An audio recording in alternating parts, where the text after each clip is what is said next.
நானும் என்னோடய ஃப்ரெண்டும் தனியாக வந்து வீடு எடுத்து தான் ஸ்டே பண்ணி அங்கே வந்து காலேஜுக்கு போயிட்டு வந்துட்டு இருந்தோம். அந்த வீட்டில் ஒரு கொடூரமான உருவம் வந்து பார்த்திங்கன்னா எங்களை டெய்லி நைட்டு வந்து கழுத்தை பிடிச்சி அமுக்கும், மேலே ஏறி உட்காந்து. அந்த இன்சிடெண்ட் வந்து பார்த்திங்கன்னா என்னால் மறக்கவே முடியல. என் ஃப்ரெண்டு வந்து பார்த்திங்கன்னா அவனுக்கு இந்த இன்சிடெண்ட் நடக்குதுன்னு சொல்லி அவனை சுற்றி வந்து பார்த்திங்கன்னா உப்பால் வந்து பாக்ஸ் மாதிரி போட்டுட்டு அதுக்கு நடுவில் தான் வந்து படுத்து தூங்குவான். ஸோ அந்த மாதிரி பண்ணுறப்ப அவனுக்கு எந்த சம்பவமே நடக்காது. அதுக்கு பதிலாக எனக்கு வந்து அது வந்து காட்டும். அதுக்கப்புறம் ஒரு நாள் சரியான மழை டைம். அந்த டைமில் நான் படுத்துட்ருக்கேன், கரண்ட் இல்லை, நான் மட்டும் தனியாக தான் இருக்கேன். அந்த நேரத்தில் கரெக்டாக வந்து ரூம்குள்ளே எனக்கு ஆப்போசிட்டில் அது ஒரு ரூம் இருக்குது. அந்த ரூம்குள்ளே வந்து பார்த்திங்கன்னா யாரோ உட்காந்து அழுதுகிட்டு இருக்க வாய்ஸ் என்னால் தெளிவாக கேட்க முடியுது. அந்த டைமில் கரெக்டாக வந்து என்கிட்ட ஒரு நோக்கியாவோ எக்ஸ்பிரஸ் மியூசிக் ஃபோன் தான் இருந்தது. அதில் வந்து பார்த்திங்கன்னா அந்த டிஸ்பிளே வெளிச்சத்துலேயே அப்படியே வந்து போயிட்டே இருக்கிறேன். போயிட்டு உள்ளே போய் பார்த்தா கதவை திறந்தா உள்ளே கரெக்டாக அந்த கார்னரில் வந்து ஒரு லேடி உட்காந்து அழுதுகிட்டு இருக்காங்க. அதை பார்த்த உடனே எனக்கு சுத்தமாக வந்து இல்லை, அப்படியே தெரிச்சு வெளியே ஓடி போயிட்டேன். அந்த மழையிலே வந்து பார்த்திங்கன்னா மேலே மாடியில் போயிட்டு உக்காந்துட்டேன் நான். மறுநாள் காலையில் என் ஃப்ரெண்டு வர வரைக்கும் நான் மாடியிலே தான் இருந்தேன், கீழே வரவே இல்லை.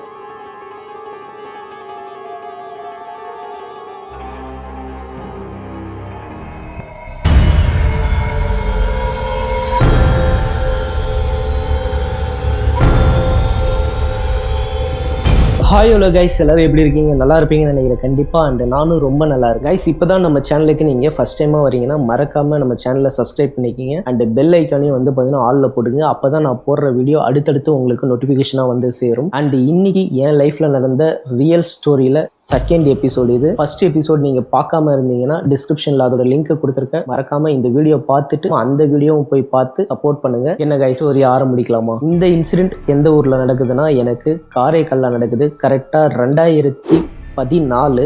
ஸோ நான் காலேஜ் ஜாயின் பண்ணி ஒரு 4-5 மந்த்லேயே வந்து நான் ஃப்ரெண்ட்ஸ் கூட வந்து மிங்கிளாக வந்து பார்த்திங்கன்னா ரூமில் ஸ்டே பண்ணிகிட்டு இருந்தேன். அதுக்கப்புறம் நானும் என்னோடய ஃப்ரெண்டு 2 பேர் மட்டும் அங்கே வந்து பீச் கிட்ட ஒரு சுனாமி குவார்ட்டர்ஸ் இருக்குது. அந்த சுனாமி குவார்ட்டர்ஸில் வந்து பார்த்திங்கன்னா தனித்தனி வீடாக கொடுத்துருப்பாங்களே, அதில் வந்து பார்த்திங்கன்னா ஒரு வீடு தான் நாங்கள் வாடகைக்கு எடுத்திருந்தோம். அந்த வீட்டில் நானும் என்னோடய ஃப்ரெண்டு 2 பேர் தான் ஸ்டே பண்ணியிருந்தோம். அந்த இடத்துலையும் ஒரு பெரிய சம்பவம் நடந்திருக்கு. அது வந்து பார்த்திங்கன்னா எனக்கு தெரியாது, என் ஃப்ரெண்டுக்குமே தெரியாது. எங்களை அந்த வீட்டுக்கு வந்து பார்த்திங்கன்னா ரெண்டலுக்கு வந்து கொடுத்தாங்களே, அவங்களுமே எங்ககிட்ட எந்த விஷயத்துமே சொல்லவே இல்லை. ஸோ டெய்லி வந்து காலேஜுக்கு போவோம், வருவோம், ஈவினிங் வந்து பார்த்திங்கன்னா சமைப்போம், சாப்பிடுவோம், படுத்து தூங்குவோம். இப்படியே வந்து பார்த்திங்கன்னா ஒரு 2-3 டேஸ் வந்து எங்களுக்கு ரொம்பவே நல்லா தான் போயிட்டு இருந்தது. அதுக்கப்புறம் தான் வந்து பார்த்திங்கன்னா ஒரு சம்பவமே ஆரம்பிச்சது. நான் வந்து கரெக்டாக வீக்கெண்டில் வந்து பாண்டிச்சேரி வந்துட்டேன். என் ஃப்ரெண்டு அவன் மட்டும் வந்து பார்த்திங்கன்னா அங்கே காரைக்கால்லே ஸ்டே பண்ணியிருக்கான் அந்த ரூமில். அன்றைக்கி நைட்டு இவன் வந்து எப்பயும் போல் வீட்டில் வந்து சமைச்சிட்டு சாப்பிட்டு படுத்து தூங்கியிருக்கான். தூங்கிட்டு இருக்கப்ப யாரோ ஒரு லேடி இவன் மேலே ஏறி உக்காந்து ஏண்டா இந்த வீட்டுக்கு வந்த அப்படின்னு சொல்லிக்கிட்டே அவன் கழுத்தை வந்து பார்த்திங்கன்னா நெரிச்சிருக்கு. அவனால் எதுவுமே பண்ண முடியல. டக்குன்னு வந்து ஓம் நம சிவாயன்னு சொன்ன உடனே அந்த உருவம் அவனை விட்டுட்டு வந்து பார்த்திங்கன்னா எட்ட போயிடுச்சு. அதுக்கப்புறம் வந்து பார்த்திங்கன்னா அவன் பயத்தில் என்ன பண்ணுறதுனே தெரியல. ஆள் வந்து பார்த்திங்கன்னா வீட்டிலேருந்து வெளியே வந்து மாடியில் வந்து படுத்து தூங்கியிருக்கான். ஸோ இந்த இன்சிடெண்ட் வந்து நடந்தது. நான் வந்து கரெக்டாக சண்டே நைட்டு வந்து ரிட்டர்ன் வரேன். ஏன்னா மண்டே வந்து காலேஜுக்கு போகணுன்றனால சண்டே நைட்டே வரேன். அப்போ வந்து என்கிட்ட ஷேர் பண்ணான். சொன்னோடனே வந்து பார்த்திங்கன்னா எனக்கு வந்து சுத்தமாக ஒன்றுமே புரியல. என்னடா இத்தனை நாள் நம்ம இருந்தோம் எதுவுமே நடக்கலையே, திடீர்னு என்னடா இப்படிலாம் சொல்கிற, நம்ம வேணா வேறு ரூம் வந்து சேஞ்ச் பண்ணிக்கலாமா அப்படின்ற மாதிரி நான் அவன்கிட்ட சொன்னேன். இல்லைடா பரவாயில்ல பார்த்துக்கலாம், இந்த கம்மி ரெண்ட்டில் வந்து பார்த்திங்கன்னா கிடச்சிருக்கு நம்மளுக்கு. வெளில வந்து போனால் வந்து ரெண்ட் அதிகமாக இருக்கும், அது இல்லாமல் நம்ம 2 பேர் தான் இருக்கோம், ஸோ இங்கேயே அட்ஜஸ்ட் பண்ணி ஸ்டே பண்ணிக்கலாம் அப்படின்ற மாதிரி சொன்னோம். நாங்கள் எடுத்த முடிவிலே இந்த முடிவு தான் வந்து ரொம்ப ரொம்ப தப்பான முடிவு. அது எங்களுக்கு அப்போதைக்கு தெரியல. நாங்கள் பரவாயில்ல அட்ஜஸ்ட் பண்ணிக்கலான்னு சொல்லி நாங்கள் எடுத்த முடிவு எங்களை வந்து அடுத்த கட்டத்துக்கு வந்து கொண்டுட்டு போகுது. நாங்கள் எப்பயும் போல் மறுபடியும் வந்து காலேஜுக்கு போயிட்டு வரோம். வந்தப்போ வந்து பார்த்திங்கன்னா கரெக்டாக அந்த மண்டே நைட்டு வந்து எப்பயும் போல் சமைச்சு சாப்பிட்டு படுக்கிறோம். படுக்கிறப்ப இவனுக்கு யாரோ வந்து சொல்லியிருக்காங்க, அவனோட படுக்கையை சுற்றி வந்து பார்த்திங்கன்னா உப்பு போட்டுட்டு படுத்தா அதால் வந்து எதுவும் பண்ண முடியாது அப்படின்ற விஷயத்த சொல்லியிருக்காங்க போலக்கு. ஸோ இவன் என்ன பண்ணான்னா இவன் இதை போட்டான். எனக்கு வந்து பார்த்திங்கன்னா அந்த டைமில் அதை பார்க்குறப்ப என்னடா இப்படிலாம் பண்ணிகிட்ருக்க, நீ படிக்கிற பையன் தானே, இதெல்லாமாடா நம்புவ அது சும்மா அன்றைக்கி வந்து ஏதோ எனக்கு வந்து பார்த்தீங்கன்னா வந்திருக்கும். இது மாதிரி வந்து பார்த்தீங்கன்னா எனக்குமே அடிக்கடி வந்து பார்த்தீங்கன்னா யாரும் என் மேலே ஏறி உட்காந்து கழுத்தை நெரிக்கிற மாதிரிலாம் வந்திருக்கு.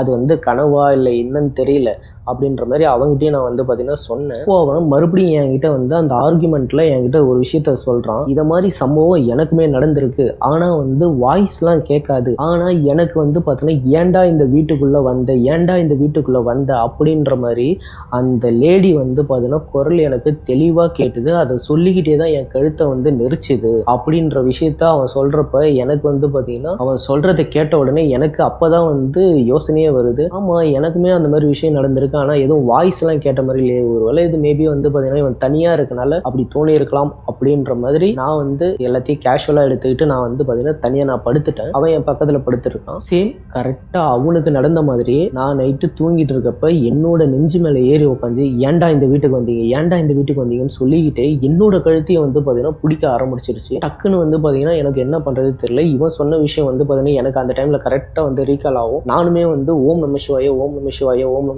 3 வாட்டி சொன்ன உடனே அந்த உருவம் எங்கே போச்சு என்னாச்சுன்னு ஒன்றுமே தெரியல. டக்குன்னு வந்து எழுந்து லைட்டை போட்டு இவனை எழுப்பி, டேய் இந்த மாதிரி சொன்ன மாதிரி எனக்கும் இப்போ நடந்ததுடா அப்படின்னு சொன்னேனே. நான் தான் அப்பயே சொன்னேன்ல, கரெக்டாக வந்து பார்த்தீங்கன்னா எனக்கு எதுவுமே நடக்கலை. அதை பாரு, நான் என்னை சுற்றி வந்து பார்த்தீங்கன்னா உப்பால் வந்து பாக்ஸ் போட்டிருக்கேன். நீயும் வந்து பார்த்தீங்கன்னா உன்னை சுற்றி உப்பால் வந்து பாக்ஸ் போட்டுட்டு பாடுறா. ஏன்னா வந்து நம்ம வேறு ரூமை பார்த்தா வந்து வேலைக்கு ஆகாது, இவ்வளோ கம்மி ரெண்ட்டில் வந்து வேறு எங்கேயும் கிடைக்காது அப்படின்னு சொன்னான். சரின்னு சொல்லி நான் என்ன பண்ணேன், அதுக்கப்புறம் தான் அவன் பண்ணதை வந்து நானுமே பண்ணிட்டு படுத்தேன். அதுக்கப்புறம் பீஸ்ஃபுல்லாக வந்து நான் தூங்கிட்டேன். இதுக்கப்புறம் நாங்கள் வந்து ரெகுலராக வந்து பார்த்திங்கன்னா இந்த பேட்டர்னை வந்து ஃபாலோ பண்ணிகிட்ருக்கோம். ஃபாலோ பண்ணுறப்ப எங்களுக்கு வந்து அதால் எந்த டிஸ்டர்பன்ஸுமே கிடையாது. கொஞ்ச நாளுக்கு அப்புறம் அன்னைக்கு கரெக்டாக அமாவாசை, ஏன்னா அன்னைக்கு கரெக்டாக எங்கள் வீட்டிலேருந்து எங்கள் அம்மா கால் பண்ணி சொல்கிறாங்க, இன்னைக்கு வந்து அமாவாசை, ஸோ வந்து வீட்டில் படைக்கிறது, ஸோ நான்வெஜ் எதுவும் வந்து சாப்பிடாத அப்படின்னு சொன்னாங்க. ஸோ அதனால் வந்து பார்த்திங்கன்னா எனக்கு கரெக்டாக ஞாபகம் இருக்குது. அன்னைக்கு கரெக்டாக அமாவாசை டைமு படுத்து தூங்குறப்ப அந்த ரூமுக்குள்ளே இருந்து அதோட அழுவுற குரல் வந்து எனக்கு நல்லா தெளிவாக கேட்குது. நான் என்ன பண்ணுறேன், இவனை வந்து எழுப்புறேன். என் பக்கத்தில் என் ஃப்ரெண்டு படுத்துட்டு இருக்கானே, டெய் யாரோ அழுகுறாங்கடா ரூமுக்குள்ளே. ஏன்னா அது வந்து எப்படி இருக்குன்னா, அந்த வீடு கரெக்டாக ஒரு நீட்டு ஹால் மாதிரி இருக்கும். ஆப்போசிட்டில் வந்து ஒரு ரூமு, அதுக்கு ஆப்போசிட்டில் வந்து பார்த்திங்கன்னா கரெக்டாக ஒரு கிச்சன் ஆப்போசிட் டைரெக்ஷனில் தான் இருக்கும். வெளியே தான் வந்து ரெஸ்ட் ரூம் இருக்கும். ஸோ இந்த 3 ஏரியா தான் அந்த இடத்துல. ரூமில் ஃபேன் இல்லாதனால நாங்கள் ரூமில் படுக்கிறது கிடையாது, ஹாலில் மட்டும்தான் ஃபேன் இருக்குது. ஸோ ஹாலில் தான் நாங்கள் படுத்துட்ருக்கோம். கரெக்டாக வந்து பார்த்திங்கன்னா நைட்டு அழுகுற குரல் கேட்டோன்னே நான் இவனை எழுப்புறேன். எழுந்து, டீ என்னடா யாரா இத்தனை மணிக்கு வந்து உள்ளே உட்காந்து அழுகுறா, கதவு திறந்துட்டு போட்டியாடா, யாராவது உள்ளார வந்துட்டாங்களா அப்படின்னு பார்க்குறோம். கரெக்டாக வந்து லைட் ஆன் பண்ணிவிட்டு பார்க்குறோம், மேலே டாப்பால் போட்டிருக்கு, கீழே டாப்பால் போட்டிருக்கு. அப்போ யாரா உள்ளே அழுகுறது அப்படின்னு சொல்லிட்டு நாங்கள் என்ன பண்ணுறோம், பொறுமையாக அப்படியே போயிட்டு அந்த கதவை திறக்கிறோம். நான் தான் போயிட்டு கதவை திறக்கிறேனே தவிர என் கூட இருந்தவன் என்ன பண்ணிட்டான்னா, அவனுக்கு தெரிஞ்சு போச்சு கதவு அப்பத்துலேருந்து லாக்கில் தான் இருக்குது, உள்ளே இருக்கிறது வந்து பேய் தான் இருக்குது அப்படின்றது தெரிஞ்சுட்டு இவன் என்ன பண்ணிட்டான், என் பின்னாடி வரவே இல்லை. நான் போயிட்டு கதவை திறந்துட்டு உள்ளே பார்க்குறேன். உள்ளே கரெக்டாக அந்த மூலையில் உட்காந்துட்டு குத்துக்கால் போட்டு உட்காந்துட்டு அவ்வளோ வந்து பார்த்திங்கன்னா கஷ்டத்தில் அப்படி வந்து அழுதுகிட்டு இருக்கு. நான் வந்து அதை பார்க்குறப்ப எனக்கு வந்து சுத்தமாக அல்லே இல்லை. ஏன்னா சின்ன வயசில் வந்து நான் பார்த்தது, அந்த டைமில் வந்து பார்த்திங்கன்னா எனக்கு இந்த பேய் பயம் அப்படின்னா என்னன்னே தெரியாமல் இருந்தது. ஆனால் போக போக வந்து பார்த்திங்கன்னா இவ்வளோ ஏஜ் ஆன பிறகு எனக்கு பேயின்றது வந்து மூவிலாம் பார்த்து அது என்னென்ன மாதிரிலாம் பண்ணும் அப்படின்றது தெரிஞ்சனால எனக்கு அந்த டைமில் அதை பார்க்குறப்ப எனக்கு சுத்தமாக அல்லே இல்லை. பயத்தில், டேய் எங்கடா இங்கே வாடா, இங்கே உக்காண்ட்ருக்கடா அப்படின்னு சொல்லிட்டு நான் வந்து திரும்பி பார்க்குறேன். ஆளே காணும். கதவை திறந்துட்டு அவன் வந்து வெளியே ஓடிட்டு இருக்கான். அதுக்கப்புறம் நானுமே வந்து பார்த்திங்கன்னா தலை திருக்கி வெளியே ஓடி வந்துட்டேன். பயம், எக்ஸ்ட்ரீமான பயத்தில் வந்து என்ன பண்ணுறதுனே தெரில எங்களுக்கு. நான் தலை திருக்கி வெளியே ஓடி வந்துட்டு எப்பட்றா வீட்டுக்கு போகலாமா வேணாமா, வீட்டுக்குள்ளே போகலாமா வேணாமான்னு சொல்லி காலையில் 7 மணி வரைக்கும் வந்து பார்த்திங்கன்னா வீட்டுக்கு வெளியே வாசல்லே தான் உட்காண்ட்ருக்கோம்.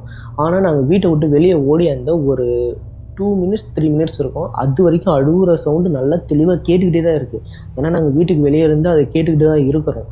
அப்போது வந்து பார்த்திங்கன்னா 2-3 நிமிஷத்துக்கு அப்புறம் தான் அது அழுகுற வாய்ஸே அடங்குச்சு. அதுக்கப்புறமும் எங்களுக்கு அந்த வீட்டுக்குள்ளே போகிறதுக்கு சுத்தமாக தைரியமே இல்லை. ஏன்னா அது நேருக்கு நேர் கண்ணுக்கு நேராக பார்க்குற அளவுக்கு வந்து பார்த்திங்கன்னா முன்னாடி வர ஆரம்பிச்சிருச்சு.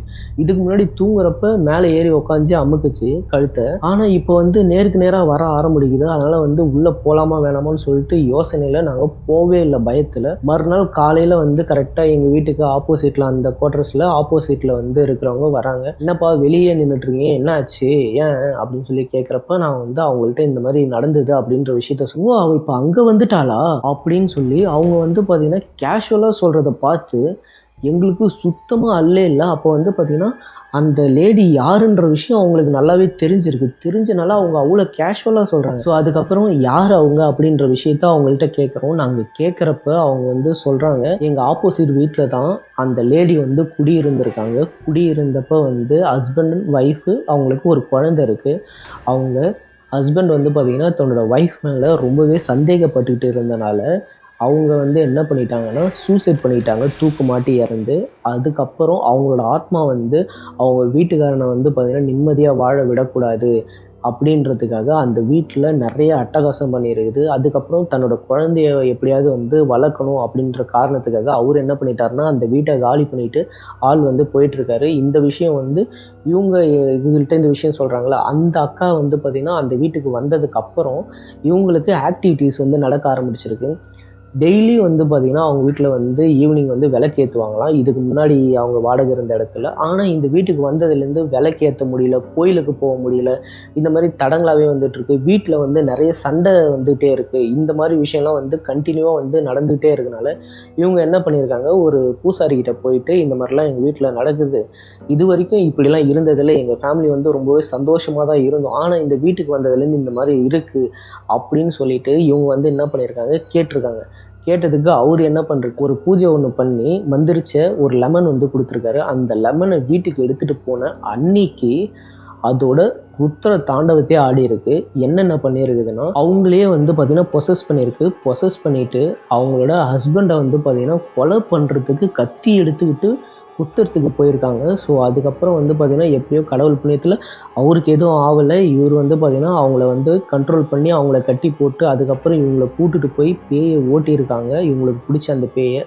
அதுக்கப்புறம் வந்து பார்த்திங்கன்னா இவங்க வீட்டில் சில பூஜைலாம் பண்ணனால அவங்க வந்து என்ன பண்ணியிருக்காங்க, அங்கே வந்து இருக்க முடியாது, அவங்களோட வீட்டில் வந்து இருக்க முடியாதுன்றனால காலியாக இருந்ததில்லை. இப்போ நாங்கள் இருந்த வீடு வந்து பார்த்திங்கன்னா காலியாக இருந்திருக்கு.